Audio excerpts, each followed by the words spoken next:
ইনি ছিলেন একজন প্রখ্যাত আল্লাহর ওলি, একজন বুজুর্গ। কেমন ওলি ছিলেন, কেমন ওলি ছিলেন! জায়গায় যদি দোয়া করতেন, জায়গার দোয়া কবুল হয়ে যাইত, সাথে সাথে আল্লাহ রাব্বুল আলামিনের পক্ষ থেকে গায়েবী ফয়সালা হয়ে যেত। এমন একজন আল্লাহর ওলি হযরতে মালিক ইবনে দিনার।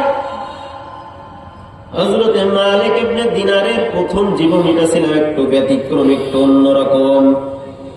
মালিক ইবনে দিনার কয়, আমার প্রথম জীবনেতে আমি এত আল্লাহ এখনো হই নাই, আমি এখনো আল্লাহকে চিনি না।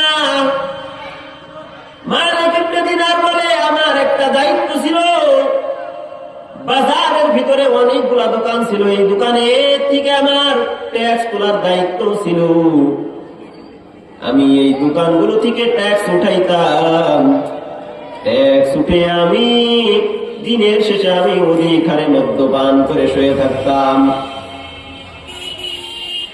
আমি মাঝে মাঝে টাকা তুলে আমি মদ্য ক্রয় করে আমি আমার বাসায় যে আমি মদ্যপান করতাম। কিছুদিন পরে আমি বিবাহ করলাম। আল্লাহ রাব্বুল আলামিন আমার স্ত্রীর গর্ভে একটা নেককার ফুটফুটে মেয়ে সন্তান দান করলেন, কন্যা সন্তান দান করলেন। মালিক ইবনে দিনার বলেন, এই সন্তানটা মাঝে মাঝে আমার মদের গিলাসটা ফেলে দেয়, মাঝে মাঝে মদটা ফেলে দেয়। এক পা দু পা করে করে হাঁটা শুরু হয়ে গেল। আস্তে আস্তে 1 বছর 2 বছর করে যখন বড় হয়ে গেল, চেহারা পান তাকাইলে বড় মায়া, মায়া তো ধরে রাখতে পারি না। মাঝে মাঝে আমি মদ ক্রয় করে আমি বাড়িতে খাইতে আসতাম। আর এই ছোট্ট নাবালিকা কলিজার টুকরা সন্তান, আমার কলিজার টুকরা সন্তান মাঝে মাঝে মদের গিলাস ফেলে দিত হাত থেকে নিয়ে। আমি কিছু বলতাম না, বরঞ্চ গালের ভিতরে চুমা দিতাম, মুখের ভিতরে চুমা দিতাম। চুমা খেয়ে বলতাম, যাও না যাও। হঠাৎ করে আল্লাহ তাআলার কি এক আজব পরিহাস! এই মেয়েটা মারা গেল দুনিয়ার বুক থেকে, দুনিয়ার জিন্দেগি শেষ করে কবরের দিকে রওনা হয়ে গেল। ভাইরা আমার, মালিক ইবনে দিনার বলেন, আমি আমার এই মেয়ের গৃহ বিচ্ছেদ আমি সহ্য করতে পারি না। আল্লাহ রাব্বুল আলামিন জানি না আমাকে কেমন ভাবে পরীক্ষা নিচ্ছেন, আমি জানি না। তবে আমার কলিজার টুকরা সন্তান দুনিয়া থেকে মারা গেল, আমি কষ্ট সহ্য করতে পারতেছি না। হঠাৎ করে আমি বাজার থেকে ট্যাক্স করে আমি দিন শেষে অধিক হারে আমি মদ্য ক্রয় করলাম। এত মদ্যপান করলাম, এত মদ্যপান করলাম যে আমি একটা গাছের নিচে শুয়ে গেলাম। গাছের নিচে যখন শুয়ে গেলাম,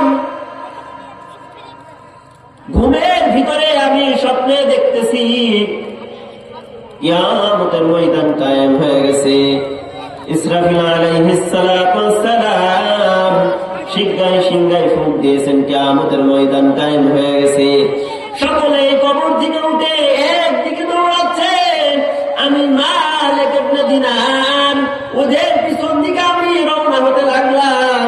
ওদের পিছনে পিছনে আমি মালিক ইবনে দিনার, ওদের পিছনে পিছনে আমি দৌড়াচ্ছি।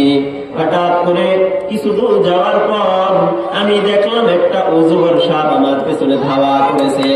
একটা অজগর সাপ আমাকে এমন ভাবে ধাওয়া করেছেন, আমার পিছু নিয়েছেন। আমি মানুষের পিছু পান হয়ে মানুষের পেছনে যাচ্ছিলাম। হঠাৎ করে আমি তাদের পেছন ছেড়ে অন্যদিকে রওনা হয়ে গেলাম।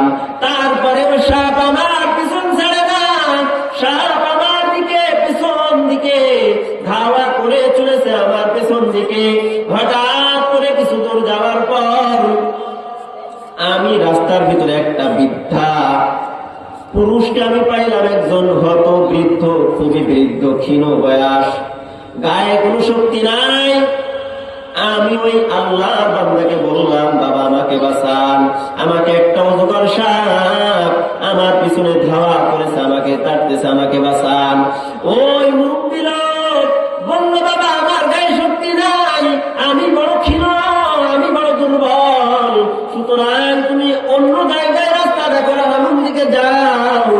সুতরাং আল্লাহর ওলি মালিক ইবনে দিনার বলতেছেন, আমি সামন দিকে দৌড়াইতে লাগলাম। দৌড়াইতে দৌড়াইতে সামন দিকে দেখলাম আরেকজন দাড়ি পাকা মুরব্বী দাঁড়িয়ে আছে। আমি তার কাছে সাহায্যের জন্য ছুটে গেলাম। আমি বললাম, বাবা আমাকে সাহায্য করো, আমি বড় বিপদে। আমার পিছনে একটা বড় ধরনের অজগর সাপ আমাকে তাড়া করেছেন। সুতরাং ওই মুরব্বী লোকটা আমার অ্যান্সার দিল, বাবা আমি বড় ক্ষীণ, আমি বড় দুর্বল, সুতরাং তোমাকে আমি বাঁচাতে পারবো না, তুমি অন্য জায়গায় রাস্তা দেখো, অন্য জায়গায় সাহায্য তুমি তালাশ করো রে ভাই, আমি তোমাকে মোটেও সাহায্য করতে পারবো না। এই মালিক ইবনে দিনার বলেন, আমি সামন দিকে আগাইতে লাগলাম। সামন দিকে আগাইতে আগাইতে দেখলাম সুন্দর একটা কারুকার্য মণ্ডিত স্বর্ণখচিত একটা বিল্ডিং, সুন্দর একটা বিল্ডিং দেখা যায়। আমি ওই বিল্ডিং এর ভিতরে উঠে গেলাম। উঠে যাওয়ার পর ওখানে একটা রুমের সামনে একটা গেট দারোয়ান ছিল। ওই গেট দারোয়ান বলল, এই বাচ্চারা তোমরা দেখো একজন মানুষ রিসেল হয়ে তোমরা কোন বিপদে পড়েছেন, দেখো এই ঘরের ভিতরে তার কোন আমানত আছে কিনা।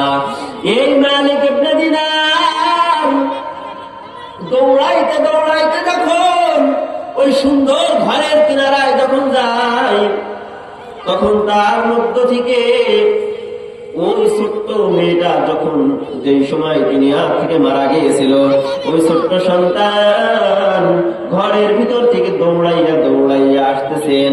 আর বাবাকে বলল, বাবা কি হালাত তোমার, কি এমন অবস্থা, তোমার চেহারার ভিতরে কিসের ভয়, তোমার চেহারার ভিতরে তো ভয়ের আলামত দেখা যায়।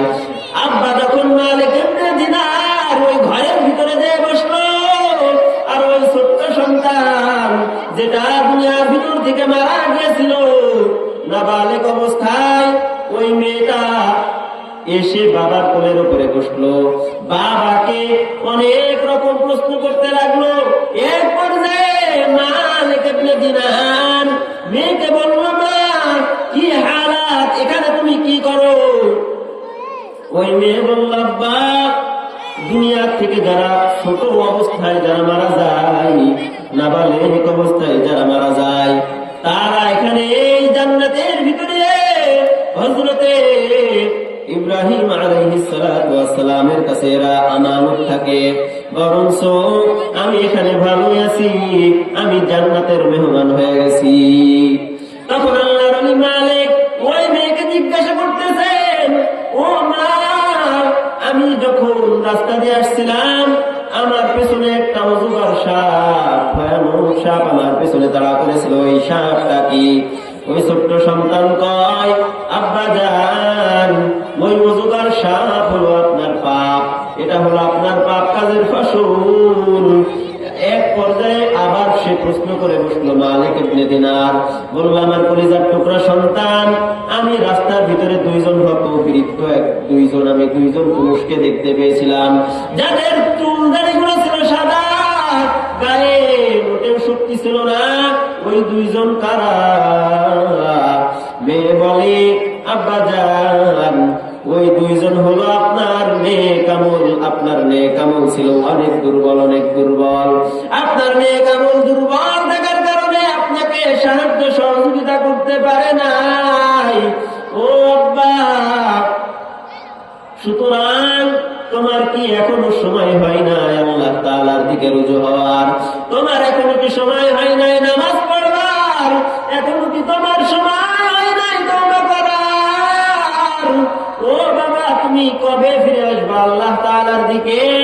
তওবার দিকে তুমি কখন ফিরে আসবা আব্বা? সুতরাং ছোট্ট সন্তান যখন মারা যায় নাবালেগ অবস্থায়, এরা নিষ্পাপ, সুতরাং এরা বিনা হিসাবে জান্নাতের মেহমান হয়ে যায়। ওই মেয়েটা মালিক ইবনে দিনারকে বলল, ও আব্বা সাথে সাথে তওবা করে নাও, এখনো কি তোমার তওবার সময় হয় নাই? এই জন্য আমি বলতে চাই, এই বৃদ্ধ বাবাজিরা, এই যুবক ভাইরা, এখনো এখনো তোমরা যারা 5 ওয়াক্ত নামাজ পড়ো না, এখনো তোমরা যারা আল্লাহ তাআলাকে ভয় করো না, এখনো সময় আছে, তওবা করে নাও, তওবা করে আল্লাহ তাআলার দিকে ফিরো, আল্লাহ তাআলার দিকে ফিরো রে ভাই, তওবা করো। যে ব্যক্তি তওবা করে, তওবার এমন দামি একটি সম্পদ, যদি কোনো বান্দা উহুদ পাহাড় সমপরিমাণ গুনাহ নিয়ে যদি তওবা করে, আল্লাহ রাব্বুল আলামিন তাকে সাথে সাথে মাফ করে দেয়। বলে এমন ভাবে মাফ করে দেয় যেন তার আমলনামায় কোনো গুনাহ থাকে না। মায়ার নবী বলেন, আত-তাইবু মিনাজ যামবি কামান লা যামবা লাহু। যে ব্যক্তি তওবা করে তার কেমন যেন কোনো গুনাহ থাকে না, সাথে সাথে সে গুনাহমুক্ত হয়ে যায়। কেমন গুনাহমুক্ত হয়ে যায়, কেমন গুনাহমুক্ত হয়ে যায়। বলে একটা সন্তান যখন দুনিয়ার ভিতরে, যখন মায়ের পেট থেকে জন্ম নেয়, তার আমলনামায় যেমন কোনো গুনাহ থাকে না, ঠিক তেমনি ভাবে সে গুনাহমুক্ত জীবন ধারণ করে। তবে তওবার শর্ত হলো খাঁটি দিলে, খাঁটি নিয়তে তওবা করতে হবে ভাই। তওবার জন্য হলো 3টা শর্ত। বলেন কয়টা শর্ত? এই 3টা শর্ত নিয়ে যদি তওবা করতে পারেন, আল্লাহ রাব্বুল আলামিন আপনার সমস্ত জিন্দেগীর গুনাহগুলিকে মাফ করে দিবেন। তবে তওবা করতে হলে 3টা শর্তের সাথে তওবা করতে হবে। 1 নাম্বার, যখন তওবা করবেন তখন আপনার কৃত গুনাহের প্রতি আপনাকে লজ্জিত হতে হবে যে আল্লাহ সামনে আর গুনাহ করব না। নাম্বার 2, গুনাহের মজলিসে আর বসবো না, এবং এই বলে প্রতিজ্ঞা করা যে আল্লাহ সামনে থেকে 3 নাম্বার আর গুনাহ করব না। এই প্রতিজ্ঞা যদি করে তওবা করতে পারেন তো আল্লাহ রাব্বুল আলামিন আপনাকে মাফ করে দিবেন, সমস্ত গুনাহ মাফ করে দিবেন। তবে ইল্লাদ দাইন, তবে ঋণের গুনাহ মাফ করবেন না। তওবা করলে সগীরা কবিরা সমস্ত গুনাহ মাফ হয়ে যায়, এটা আল্লাহ তাআলার হক। আর যদি বান্দার হক যদি মেরে থাকো, সেটা আল্লাহ তাআলা মাফ করবে না। এই জন্য বান্দার হক এর ব্যাপারে আমরা সবাই সতর্ক থাকবো ইনশাআল্লাহ। ভাইরা আমার, হযরতে মালিক ইবনে দিনার হঠাৎ করে তার ঘুম ভেঙে যায়। ঘুম ভেঙে যাওয়ার পর সে ভাবতেছেন যে আমি কি স্বপ্ন দেখলাম, আর কি স্বপ্ন দেখলাম। ঘুম থেকে ওঠার পর তার ভিতরে আল্লাহ তাআলার ভয় ঢুকে গেল। সাথে সাথে তওবা করে নিল, ও তার মালিক আল্লাহ, ও আল্লাহ, সারা জীবন গুনাহ করে করে নফসের উপরে জুলুম করেছি, আর গুনাহ করব না গো আল্লাহ, আপনি আমাকে মাফ করে দেন। ও আল্লাহ, গুনাহ নিয়ে কবরে যেতে চাই না গো আল্লাহ। ও তার মালিক আল্লাহ, আপনার নাম হলো রহমান, আপনার নাম হলো রহিম। ও দয়ার মালিক আল্লাহ,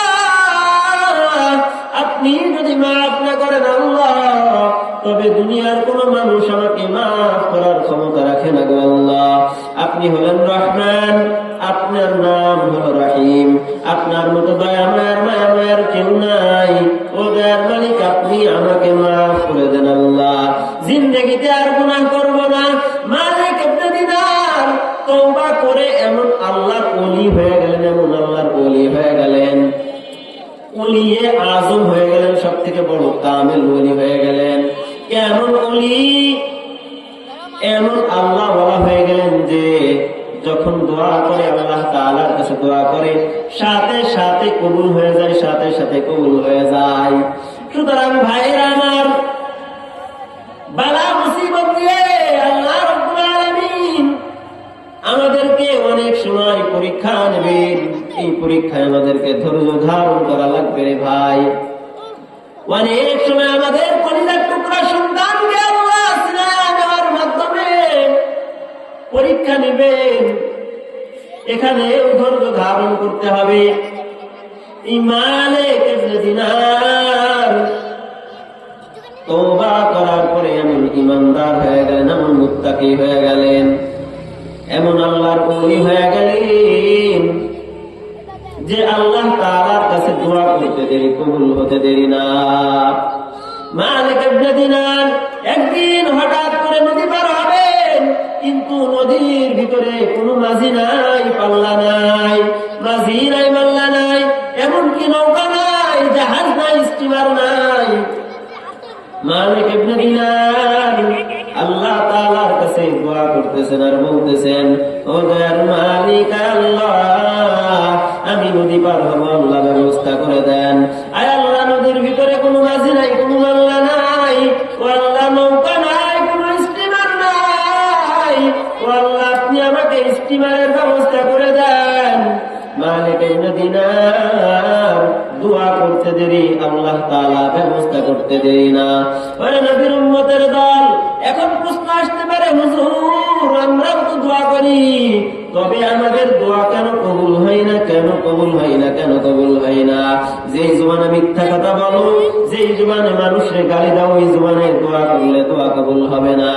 যেই জবানে সুদ খাও, যেই হাত দিয়ে হারাম মাল উপার্জন করো, ওই হাতে দোয়া করলে, ওই হাত তুলে দোয়া করলে দোয়া কবুল হবে না। সুতরাং আল্লাহ তাআলার কাছে দোয়া চাইতে হলে খালেস নিয়তে চাইতে হবে রে ভাই, জবানটাকে পরিশুদ্ধ করে চাইতে হবে। মানুষরে গালি দেওয়া যাবে না। মায়ার নবী হাদিসের ভিতরে বলেন, মান ইয়াজমানলি বাইনা লাহইয়াইহি ওয়া রিজলাইহি আজমানতু লাহুল জান্নাহ। মায়ার নবী বলেন, যে ব্যক্তি আমি রাসূল সাল্লাল্লাহু আলাইহি ওয়াসাল্লামের জন্য তার মুখের দুই চোয়ালের মধ্যবর্তী জবানকে যে হেফাজত করবে, আর দুই ঠ্যাঙের মধ্যবর্তী যে লজ্জা স্থানটা আছে, এই লজ্জা স্থানের যে হেফাজত করবে, আমি মায়ার নবী তার কাল হাসরের ময়দানে তাকে জান্নাতে নিয়ে যাওয়ার জন্য আমি মায়ার নবী তার জামিন হয়ে গেলাম। সুবহানাল্লাহ। সুতরাং দোয়া করতে হলে আমাদেরকে জবানকে পরিশুদ্ধ করতে হবে। কাউকে গালি দেওয়া যাবে না, কাউকে এই জবান দ্বারা কষ্ট দেওয়া যাবে না। যদি কষ্ট দেয়, গালি দেয়, তো জবান নাপাক হয়ে যাবে। আল্লাহর হাবিব হাদিসের ভিতরে বলেন, সিবাবুল মুসলিমি ফুসুকুন, মানুষকে গালি দেওয়া এটা হলো ফাসিকি, অনেক বড় একটা গুনাহের কাজ। সুতরাং সম্মানিত হাজিরিন ভাইরা আমার, আমরা এই জবান দিয়ে কাউকে গালি দেব না। তো গালি দিলে আল্লাহ রাব্বুল আলামিন নারাজ হয়, আর গালি দেওয়া এটা হলো ফাসিকি, কবিরা গুনাহ। আর যারা মিথ্যা কথা বলে, এদের জন্য জাহান্নাম অবধারিত। মিথ্যা কথা এমন একটা গুনাহ যেটা দুনিয়ার কেউ পছন্দ করে না। উস্তাদ যদি মিথ্যা কথা কয়, ছাত্ররা পছন্দ করে না। সন্তান যদি মিথ্যা কথা বলে, পিতা মাতা সহ্য করতে পারে না, পছন্দ করে না। তো মিথ্যা কথা এটা একটা জঘন্যতম কাজ।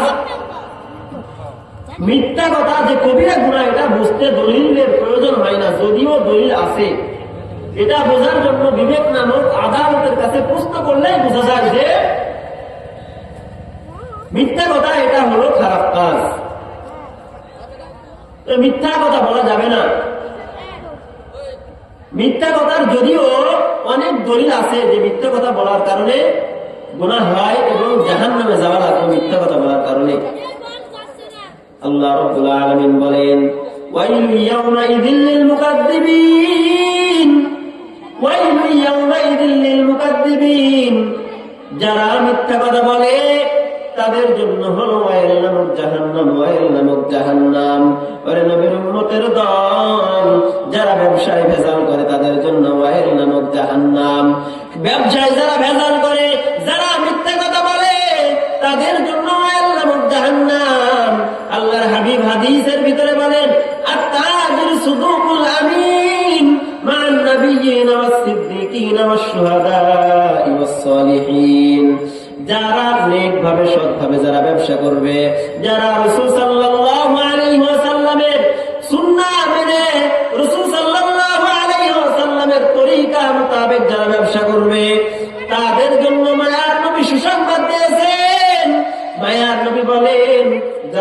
সৎভাবে যারা ব্যবসা করবে তারা সিদ্দিক সত্যবাদী শহীদদের সাথে নবীদের সাথে কাল হাসরের ময়দানে জান্নাতের মেহমান হয়ে যাবে। ভাইরা আমার, আল্লাহর ওলি মালিক ইবনে দিনার নদীর কিনারায় দাঁড়িয়ে আছেন, নদীর কিনারায় দাঁড়িয়ে দোয়া করতেছেন, আল্লাহ উপরে যাব, নদীর ভিতরে কোনো মাঝি নাই, পাল্লা নাই, মাল্লা নাই। দোয়া করার পরে কিছুক্ষণ পর একটা নৌকা কুলে এসে ভিড়ে গেল। নৌকা হঠাৎ করে একটা স্টিমার নদীর কিনারায় এসে ভিড়ে গেল। ভিড়ে যাওয়ার পর মালিক ইবনে দিনার বলে, আমি ওই স্টিমারে চড়ে বসলাম, আমার সাথে আরো কিছুজন যাত্রী ছিল, তারাও নৌকার ভিতরে উঠে বসলো। উঠে বসার পরে এই স্টিমার যখন নদীর মাঝে চলে গেল, তখন নদীর মাঝি, তখন নৌকার মাঝি